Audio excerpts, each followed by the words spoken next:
ശ്രീ പ്രകാശ് ബാരെ, ഈ വിഷയത്തോട് ഇതുവരെ വനിതകൾ മാത്രമാണ് പ്രതികരിച്ചത്. ഇപ്പോൾ ഈ കമ്മീഷന്റെ ഉത്തരവിനെ താങ്കൾ എങ്ങനെ കാണുന്നു? ഹേമ കമ്മീഷൻ റിപ്പോർട്ട് പുറത്തുവിടേണ്ടി വരും സർക്കാരിന്.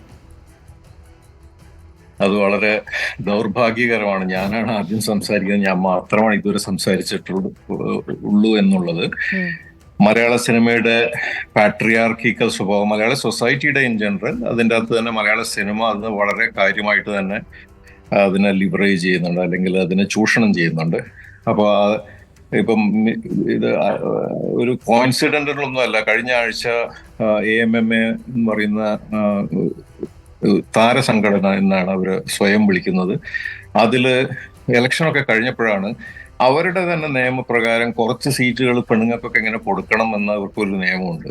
അത് തന്നെ അവർ തെറ്റിച്ചിരിക്കുകയാണ്. അപ്പൊ ഇനിയിപ്പോ എങ്ങനെയാ അത് ഫിക്സ് ചെയ്യുക? ആരെങ്കിലും ഒക്കെ പിടിച്ച് നമ്മൾ പിന്നീട് തിരികെ കയറ്റിക്കൊള്ളാം, അതിനെ കൊണ്ട് വലിയ കാര്യമൊന്നും ഉണ്ടായിട്ടല്ല എന്നുള്ള മട്ടിലാണ് അത് അവർ ഫിനിഷ് ചെയ്തത്. അപ്പം ഹേമ കമ്മീഷൻ അങ്ങനെ ഒരു കമ്മീഷൻ വെക്കാൻ കാണിച്ച ധൈര്യം, അത് കഴിഞ്ഞിട്ട് അവർ കണ്ടുപിടിച്ച കാര്യങ്ങളുടെ പിന്നെ അതിന്റെ ഡയമെൻഷൻ ഒക്കെ ഓർത്തിട്ടാണോ എന്തോ പിന്നീട് അതിനെപ്പറ്റി ഒന്നും ചെയ്യാതിരിക്കുകയോ അത് ആൾക്കാരെ കാണിക്കാതിരിക്കുകയും ചെയ്യുക എന്നുള്ള വളരെ സങ്കടകരമായിട്ടുള്ള ഒരു സ്ഥിതിയിലേക്ക് കാര്യങ്ങൾ പോയി. പക്ഷെ ഒരു ജനാധിപത്യ സമൂഹത്തില് ഇങ്ങനെ മൾട്ടിപ്പിൾ പില്ലേഴ്സ്, ജുഡീഷ്യറി, പിന്നെ അതേപോലെ തന്നെ മാധ്യമങ്ങള്, അതുപോലെ തന്നെ വിവരാവകാശ കമ്മീഷൻ എന്ന് പറയുന്ന ഒരു പില്ലർ UPA ഗവൺമെന്റിന്റെ കാലത്ത് വളരെ സ്ട്രോങ് ആയിട്ട് ഒരുപാട് കാലത്തെ പ്രയത്നത്തിലൂടെ ഉണ്ടാക്കി കൊണ്ടുവന്നതിന്റെ ഒരു സാങ്കത്യം, അതിന്റെ ഒരു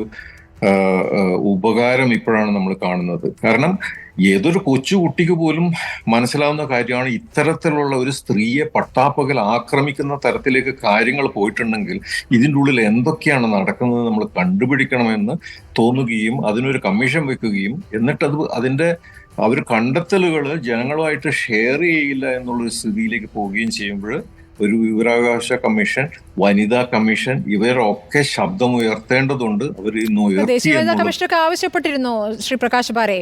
പക്ഷേ സർക്കാർ മന്ത്രി ചോദിച്ചിരുന്നത്, മന്ത്രി സജി ചെറിയാനാണല്ലോ സിനിമാ മന്ത്രി, അദ്ദേഹം പറഞ്ഞിരുന്നത് ആർക്കാണ് ഇത്ര ധൃതി എന്നാണ്. അതാണ് കാരണം, ഇവിടെയുള്ള പാട്രിയാർക്കിയുടെ ചൊൽപ്പടിക്ക് നിന്ന് ഭരിക്കാൻ മാത്രമേ, കാരണം എന്തിനാണ് ഇതൊക്കെ എന്റെ കാലത്ത് ഇതിനെയൊക്കെ ചോദ്യം ചെയ്ത് പണി വാങ്ങുന്നത് എന്നുള്ളതാണ്. കാരണം ഇത് നേടിയെടുക്കേണ്ടതാണ്. സ്ത്രീകൾ മുന്നോട്ട് വന്നിട്ട് സമരം ചെയ്ത് നേടിയെടുക്കെങ്കിൽ ചെയ്യാം.